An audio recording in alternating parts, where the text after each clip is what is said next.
Hello my YouTube family, हम आपके लिए लेके आए एक प्यारा सा पौराणिक कथा आपको अच्छी लगे तो प्लीज़ लाइक शेयर सब्सक्राइब करिएगा। कथा का नाम है नारद जी का काम विजय, विषयक अभिमान भंग करना।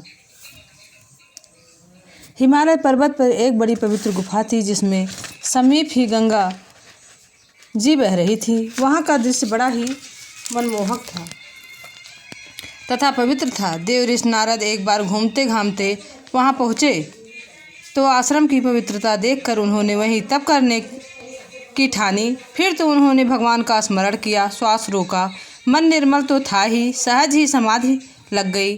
100 सहस्त्र आयु वर्ष बीत गए पर नारद जी की समाधि भंग ना हुई। उसकी गति देखकर इंद्र को बड़ा भय हुआ। उन्होंने सोचा कि देव ऋषि मेरा पद लेना चाहते हैं।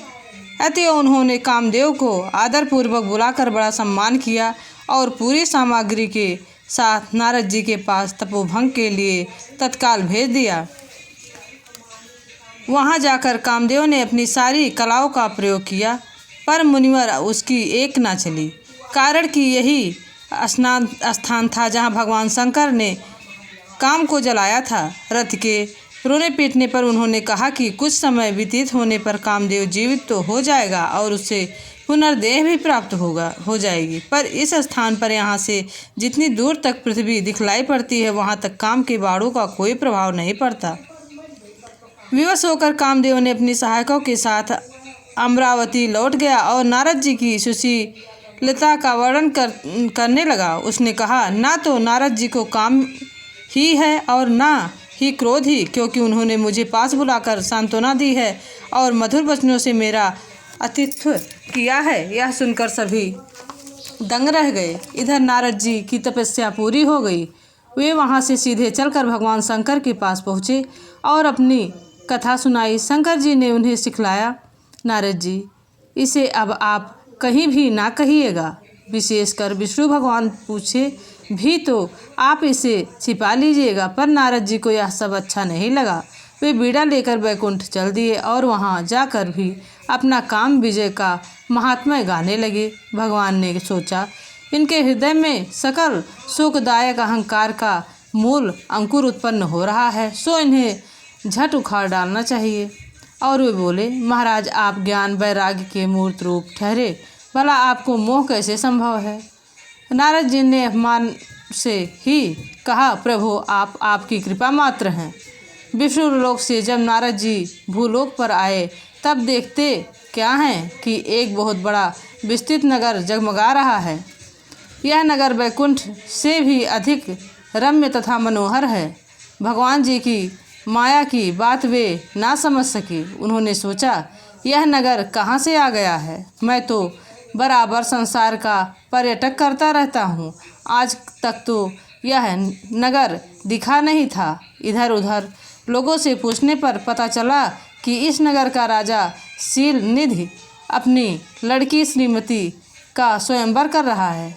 इसी की तैयारी में नगर सजाया गया है। देश विदेश के राजा लोग पधार रहे हैं। नारद जी कौतुकी को स्वभाव से ही ठहरे, तुरंत पहुँच गए राजा के यहाँ। राजा ने भी अपनी लड़की को बुलवाकर नारद जी को प्रणाम कराया। तत्पश्चात उसने उस लड़की का लक्षण पूछा।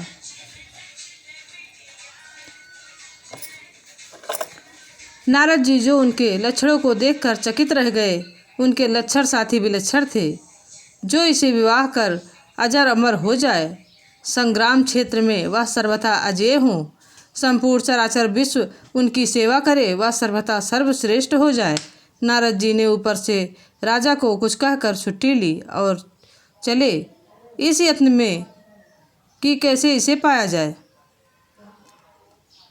सोचते विचारते उन्हें एक उपाय सूझा। वे झट भगवान विष्णु की प्रार्थना करने लगे। प्रभु प्रकट हुए। नारद जी बोले, नाथ मेरा हित करो, आप अपना रूप मुझे दे दो। आपकी कृपा के बिना कोई उपाय उसे प्राप्त करने का नहीं है।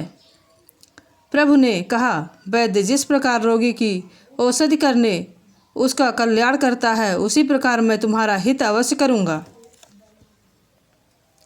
यद्यपि भगवान की ये बातें बड़ी स्पष्ट थीं, नारद जी इस समय मोह तथा काम से अंधे से हो रहे थे।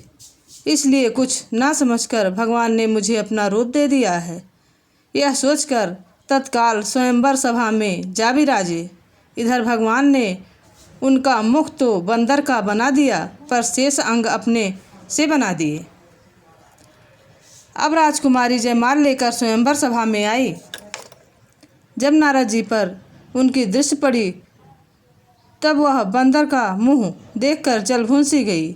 भगवान विष्णु की राजा के रूप में वहाँ बैठे थे। श्रीमती ने उन्हें गले में जयमाल डाल दी और वे उसे लेकर चले गए। इधर नारद जी बड़े दुखी और बेचैन हुए।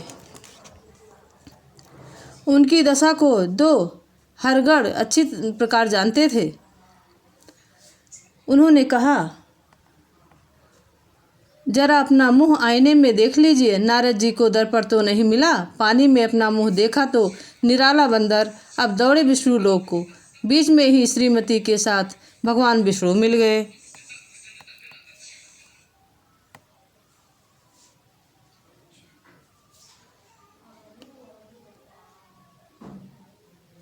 भगवान विष्णु नारद जी के क्रोध का अब क्या पूछना, झल्ला पड़े। ओहो, मैं तो जानता था कि तुम भले व्यक्ति हो, पर वास्तव में तुम इतने सर्वथा विपरीत निकले।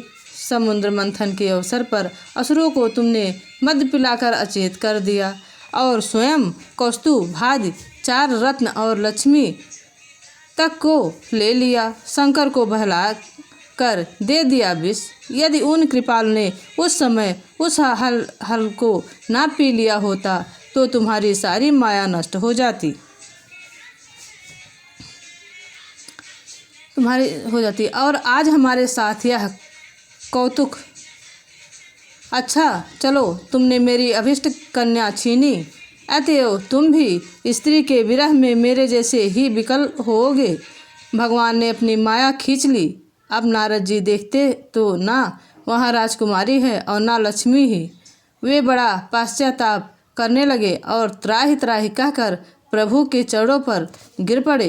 भगवान ने उन्हें सांत्वना दी और 100 बार शिव नाम जपने को कहकर आशीर्वाद दिया कि अब वह माया तुम्हारे पास ना फटकेगी।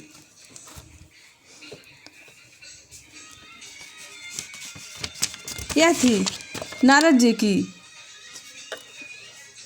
बहुत ही प्यारी पौराणिक कथा आपको अच्छी लगी हो तो प्लीज़ लाइक शेयर सब्सक्राइब करिएगा। आगे आपके साथ ऐसी कथा लेकर फिर उपस्थित रहेंगे। तब तक जय विष्णु भगवान की कृपा आप सब पर बनी रहे। जय विष्णु भगवान, जय लक्ष्मी माता, जय नारद देव ऋषि की जय हो।